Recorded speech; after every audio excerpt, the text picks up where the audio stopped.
teach you MV and it is your book and this is prescribed for your school. Okay, and I will start your first chapter. That chapter name is The Stranger Bird with Two Heads. The Stranger Bird with Two Heads. Have you seen this bird? And also you see this bird in your chapter in your book. Okay. तो ये एक कहानी है एक ऐसे पक्षी के बारे में, ओके, जिसके पास टू हेड होता है. क्या होता है? टू हेड होता है. पक्षी एक है और इसके पास हेड क्या है? दो है. ओके, तो पहले आप इसको पहले जो मैंने लिखा है आप उसको पहले एक बार देखिए, उसके बाद हम आपको एक्सप्लेन करेंगे. A bird has two heads. Okay, it lives on the banyan tree along the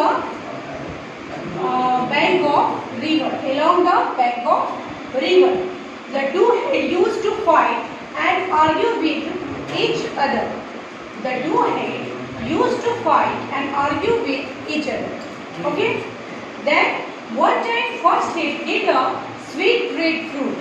One time first head ate a sweet red fruit, and its taste is very sweet, and its taste is very sweet. The second hand wants to taste that fruit. Second hand wants the taste that fruit. But the first hand said, "See, we are having only one stomach. So even if I eat in my mouth, it will go into our stomach." Okay, तो आइए हम पहले थोड़ा आपके language में आपको explain कर देते हैं. एक ऐसा पक्षी, एक ऐसा बर्ड जिसके पास टू हेड होता है, ठीक है, वो एक बनियान ट्री पे रहती है, जो कि ट्री कहाँ पे है? बैंक ऑफ रिवर के है, मतलब कि नदी के किनारे पर एक बनियान ट्री है, उसी पर वो पक्षी रहती है. ठीक है, तो ये दोनों हेड जो है उस पक्षी के दो डायरेक्शन में है, एकदम अपोजिट डायरेक्शन में. सपोज दैट एक ईस्ट में है तो दूसरा वेस्ट में है, और ठीक इसी तरह से उनका क्या है? बिहेवियर भी है. मतलब अगर एक किसी बात के लिए इनकार करती है तो दूसरा उसी बात को करना चाहती है. जैसे आप भी अपने घर में अगर आपके बड़े कुछ बात करें या आपके भाई बहन कुछ कहे आपको, तो आप कहते नहीं, ये काम तुमको करना ही करना है. उसी तरह से वो लोग क्या करते हैं? एक दूसरे से आर्ग्यू करते हैं, ठीक है, बहस करते हैं किसी भी बात को लेकर. ओके, तो एक दिन क्या होता है कि वो जो फर्स्ट हेड है, पक्षी का जो फर्स्ट हेड है, उसकी नज़र एक रेड फ्रूट पे पड़ती है, लाल फल पे पड़ती है. ठीक है, तो वो उड़ के वहाँ पे जाता है और उस क्या करता है? प्लग कर लेता है उस फ्रूट को, यानी कि उस फ्रूट को तोड़ लेता है और उसको खाता है. तो वो जो फ्रूट है, वो फ्रूट का टेस्ट बहुत ही अच्छा है. ठीक है, तो वो जब भी कोई अच्छी चीज़ खाते हैं तो उसका टेस्ट अगर अच्छा होता है तो बोलते ज़रूर है कि वाह, इसका टेस्ट कितना अच्छा है ना.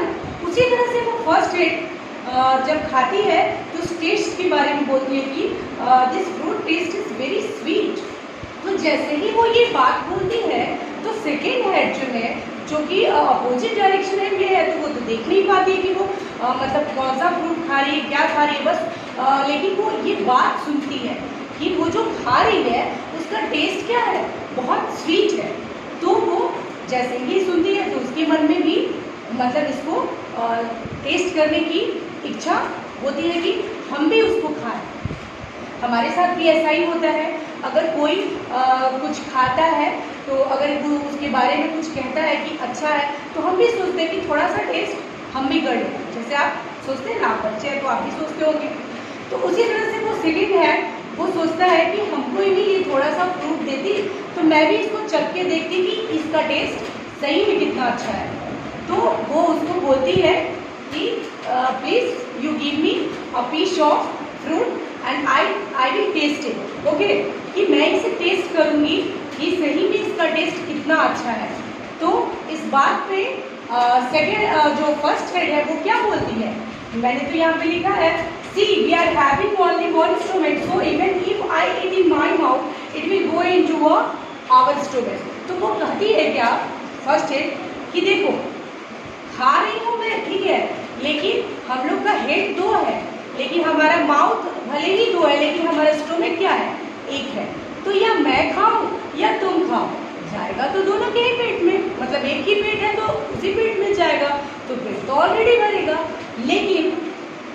में ही भर जाए, लेकिन टेस्ट तो वो नहीं कर पाएगी ना, उसके अंदर तो इच्छा रही थी कि उसको टेस्ट मैंने नहीं किया। इस बात से वो काफ़ी सैड हो जाती है, इस बात से फर्स्ट हैंड की इस बात से क्या हो जाती है, वो सैड हो जाती है। कौन? Second hand.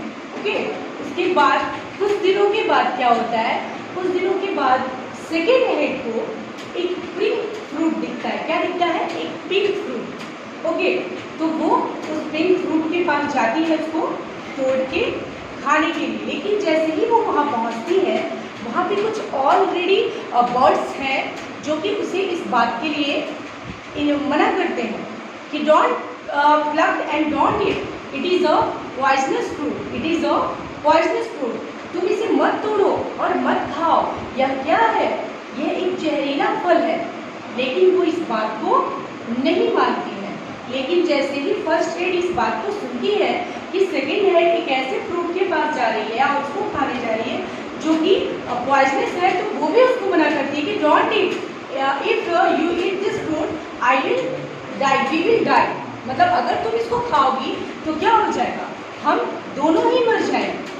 ठीक है, क्योंकि हमारा तो स्टोमक एक है, तुम खाओ या मैं खाऊं तो जाएगा तो पेट में जाएगा जहरीला फल, तो मर जाएंगे हम दोनों।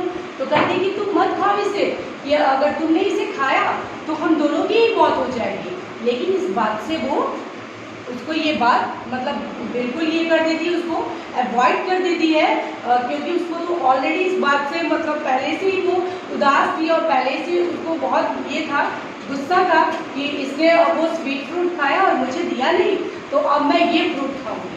कभी कभी हम जिद पे गलत काम करने के लिए इंसिस्ट हो जाते हैं। आप अपने भी घर में देखते होंगे, अपनी लाइफ में देखते होंगे, आप जानते हैं कि ऐसा करने से आगे जो होगा वो गलत होगा, लेकिन उससे भी क्या करते हैं, वो काम कर देते हैं, जिसका क्या होता है, रिजल्ट बुरा होता है। तो ऐसे ही उसने क्या किया कि सबके मना करने के बावजूद उसने वो पॉइजनस फ्रूट खा लिया और उसके कुछ ही मिनट के बाद क्या हो गई, उस बर्ड की मृत्यु हो गई, यानी कि वो डायट हो गई। तो इस चैप्टर से आपको क्या शिक्षा मिलती है? What is the moral of the story? Avoid quarrelling in a family. कहता है कि लड़ाई झगड़ा अपनी फैमिली में या कहीं पर भी, ये तो फैमिली की बात है, लेकिन कहीं पर भी नहीं करना चाहिए। ठीक है, चूँकि मोरल वैल्यू हम पढ़ते इसीलिए हैं, it is not it is not our main subject, it is our side subject, but it is very important in your daily life. Okay, यह बहुत ही ज़रूरी है आपके रोज़मर्रा की ज़िंदगी के लिए, क्योंकि ये सब्जेक्ट आपको मैनर्स, एटिकेट्स, हैबिट्स, ये सारी चीज़ें सिखाता है। ठीक है, कि how to behave our elders, how to behave our youngers and how to survive in our life in any way, as school, as home, as office. Okay, तो ये जो सब्जेक्ट है, ये सब्जेक्ट ही आपको सिखाता है कि आपको कैसे सरवाइव करना चाहिए आपकी लाइफ में, ताकि आपकी लाइफ सही वे में जा सके। तो इस लेसन से हमें ये शिक्षा मिलती है कि हमें अपने फैमिली में कभी भी आर्ग्यूमेंट या क्वारलिंग नहीं करना चाहिए। ठीक है, जब किसी भी बात को हम शांति से कर सकते हैं तो उसके लिए आर्गुमेंट नहीं करना चाहिए।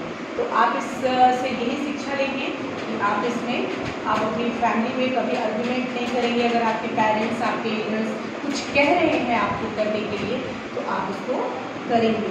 ठीक है, तो this chapter has been end. Okay.